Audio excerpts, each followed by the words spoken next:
Hey there, everybody. Brad Geiger here with another episode of Webcomics Confidential. And as a carryover from the last episode, I got way into that topic, and it turned into something that filled up the entire allotment of time that I had for it. So I wanted to come back to a couple of the other question and answer type things that I had listed for that episode. And here's one that I think is really a good one. And this is a comment that came in through webcomics.com. It was a question that was emailed directly to me. And it says this: I was hoping you could talk a little social media strategy sometime. I was terrible for being that go check out my comic person, but I get completely stumped as to what else to post. I can't imagine anyone cares what I had for lunch, as those kinds of things always make me tune out. And I'm never sure when a simple opinion like Tupperware is useful sometimes is going to set off a rage response about somebody's Tupperware trauma. Do you have any go-to tricks for posting ideas, questions you might ask yourself, or techniques like the word association thing you've discussed for breaking writer's block? So, great question. Number one, that's where the three C's of social media come into play. That's exactly why I talk about that in that cheesy phraseology that is meant to help you remember things. The three C's: content, commercial, and curation. On those days that you don't have anything to say, you curate. That's what it's all about. It's not about coming up with something to say all the time. All right? That's when you go out and you find other people's posts when they have something to talk about, and you retweet or repost that. That's a great time to go out and share somebody's Kickstarter and make a little hey, look at this. This is a great Kickstarter for reasons X, Y, and Z. I really like this comic.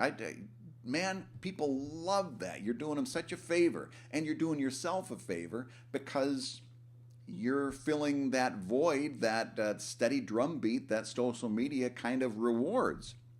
So go out and find some. You read comics, I'm sure. Or you digest media of some sort. It doesn't have to be a comic, although I love doing that. See somebody did a funny comic or one that was particularly well drawn or well framed.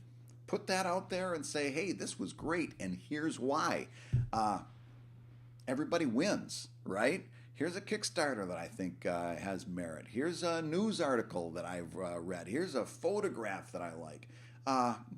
You are constantly getting washed over by media to the extent that you don't even know it's happening anytime. Take a second, step back, and curate some of those right into your own feed. That's why I always say cartoonists are horrible at doing social media, because we are so wrapped up in the importance of original content, and it is important that we apply that to social media, where social media doesn't necessarily reward original content. Okay, it's clearly a big part of it, but the bigger picture is so much more broader. Save all that original content for your comic, and again, what happens in social media does not have to be important. And I've got an example of that I think is brilliant. But okay, let's also talk about this before I jump into that. Egocentric thinking. And it's what I said in an earlier post several years ago on webcomics.com, the difference between market research and mirror research. Market research is very important. It's that ability to go out and see the relationships between different things. This works, this doesn't.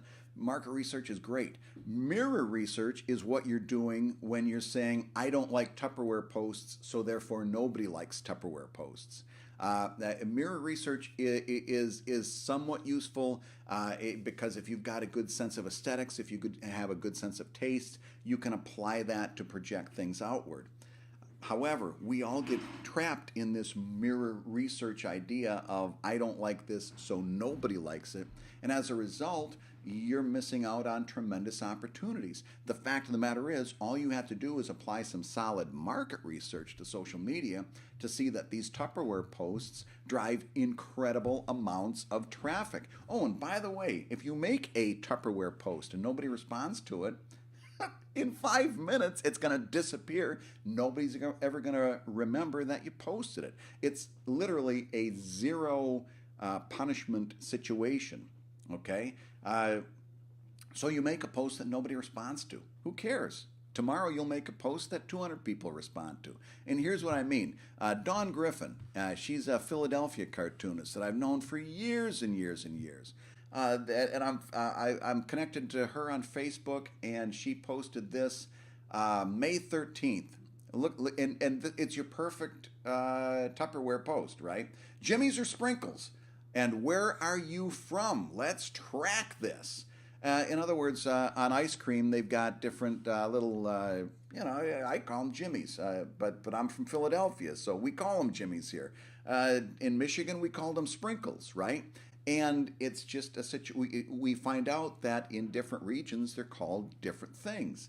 I'm sure they've got even other words for them. I didn't follow the entire thread, but take a look at how many comments, how many people engaged this thread. At this count, 122.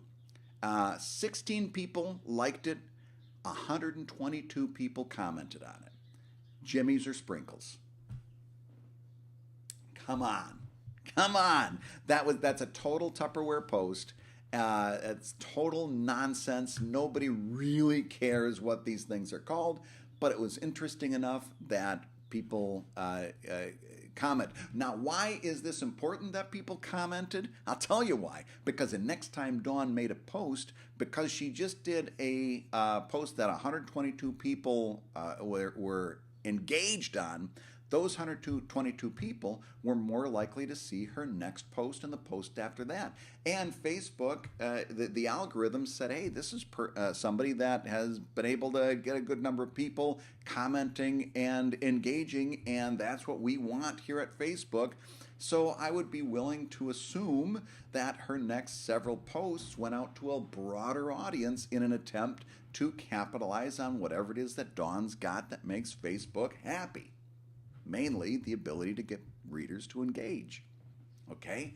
So I know you tune out on the nonsense that goes on social media, but empirically, you have to realize that those are the posts that get people charged up. People love to debate nonsense. I know you don't like it. That's mirror research. Market research is everybody else loves it. So say it, and again, there's absolutely no downside to you. If you post Jimmy's or Sprinkles next week, and don't steal Dawn's gig, but if you post your equivalent to Jimmy's or Sprinkles and nobody responds to it, shrug and keep moving on. It's going to filter to the bottom of the tank within 5 to 10 minutes, and then you're moving on. Okay? Oh, and here's the other part of your example where you said sometimes you don't know whether you're going to touch somebody off that for whom Tupperware is a hot button issue and they get all upset. Well, this happened to me just a few days ago. I was talking about the fact that I liked Arrested Development, and I said, that was one of the reboots on Netflix that really, when they jumped over to Netflix, I didn't like it as much. And I mentioned that I could not even trudge through the first episode of the new Netflix launched MST3K. And I mentioned I couldn't even trudge through the first episode of the new Netflix launched MST3K. I said I hated it. And then I went on to say, one day at a time, though, is brilliant. One of my Facebook followers was incensed that I had, quote, shit all over this show. By the way, there's only one way to handle this. There's only one way to handle it. You apologize. You're not admitting or you're not taking some kind of, oh, I actually did something wrong. All you're saying is, I'm so sorry that this hit you the wrong way. In fact, that's exactly what I said. I said, I apologize if my comments struck you as offensive. This person came back with another tirade. How many hateds did you leave up there just to describe your opinion with no, I hate it because, just hate. Hate has a smell, dude. This person was obviously having a bad day. there's nothing else you can do other than to say, oh, gee whiz, I'm sorry. Again, you're not sorry that you said something wrong. You're just sorry that this person's having a bad day and has decided that you are going to be the target. There's only one way to handle that kind of thing, all right? And that is just to diffuse it as quickly as possible, right? If I would have decided that I was going to dig in and take a stance against MST3K and how dumb it was and all this other stuff, I would have ended up doing exactly the opposite of what I want to do on social media. So you just say, oh, you know what? That one hit you wrong. I get that. I've read stuff that hits me wrong too. Sorry about that. I'm sorry that I was the one that delivered it to you in this particular case. There's no harm in that, and everybody has a bad day. And then a few days later, you just quietly unfriend that person because, let's face it, nobody needs that kind of drama, and move on. Okay? So that's social media in a nutshell. It's not mirror research. None of us is really, listen, no one's ever going to read an entire novel about whether they're Jimmies or Sprinkles. Doesn't matter. This is social media. Everybody's getting 5 minutes away from whatever's going on in their life for that moment. They're at a bus stop. They want to try and not make eye contact with the person they're sitting next to. They pull out their phone, and for a minute they've got something to pay attention that isn't creepy guy at the bus stop. And Jimmy's or Sprinkles is a pretty good alternative to that. Here now. So that's social media. The 3 C's. Remember the 3 C's all the time, and remember that it's not mirror research that you're worried about. It's not about whether this is interesting. It's none of the stuff that we put on social media is supposed to last, although it does, as people find out when they say something in 2014 and it gets brought back up against them later. But none of it is meant to be a lasting commentary. This is not your most creative effort. This is social media. It is Tupperware and Jimmy's. Okay? Here's a new topic I wanted to bring up just really quick since we've got a little time at the end of this episode. Here's something, and this person, I don't know whether they're a webcomics.com member. I know I'm familiar with this person from Facebook for years and years. He posted something that I really thought was interesting, and I commented, and I'm afraid I may have sounded, from his perspective, I might have been the person having the bad day. That may have been how he read it, because he took the thread down. But I tried to explain I wasn't being snarky. It's fascinating to me. And here's the topic.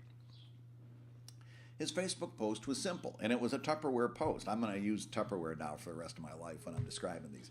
It was a Tupperware post, and it went like this. If you say you're a cartoonist, then you're a cartoonist. #IMHO. If you're old and crusty like me, you had to look it up. That means in my humble opinion. If you say you're a cartoonist, then you're a cartoonist. Now, this was exactly what I wrote. I said, this is an honest question, and I swear I'm not being snarky. Does this work in other skills? In other words, if I say I'm a ninja, am I a ninja? And the thread kind of started taking off because, again, there's the heart of good social media. There's a little conflict there. There's just a little bit of, I think it's this, no, I think it's that. And as long as you can manage that in a thoughtful, polite way, it's all in good fun. And there was a lot of thoughtful replies. By the way, I'm still fascinated by this because one person came in and said, and quite accurately, this is the way it is with a lot of the arts. If you say you're a painter, then you're a painter. If you say that you are a sculptor, then you're a sculptor. And that's not the way it is with certain other skills and vocations. If I say I'm a plumber, that doesn't mean that I'm a plumber. But in the arts, it seems to be the case that if you say you're, there's no way of quantifying what you do as an artist. There's no way of, if a plumber comes in and when he leaves, if my pipe is still dripping, then that wasn't a plumber. That's a guy that just came into my house. All right, and I got to be much more choosy next time I let people into the house. But with an artist and many of the arts, this person was arguing, and I think it makes a great point. With the arts, it's not so.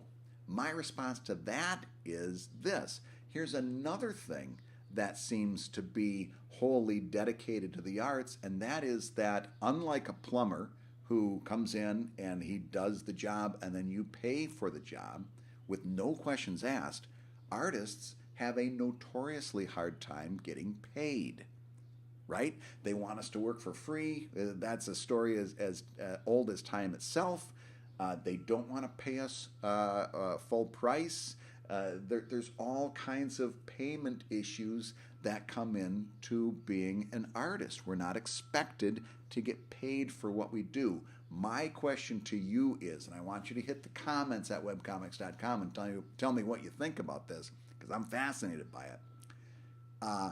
Given that if you say you're a cartoonist, then you're a cartoonist in the minds of many people, and given the fact that it's notoriously hard to get paid being a cartoonist, is that a direct relationship? In other words, does this mean that? Does the fact that we can't quantify what we do mean that it's really easy for people to excuse not paying us? That's a good one. That's gonna. By the way, that should be my social media for the day. But instead, we're going to take it over to webcomics.com. Jump in there. Tell me what you think. Is there a direct relationship between those two phenomena? That's it. Hit me. I can't wait to see what you guys say.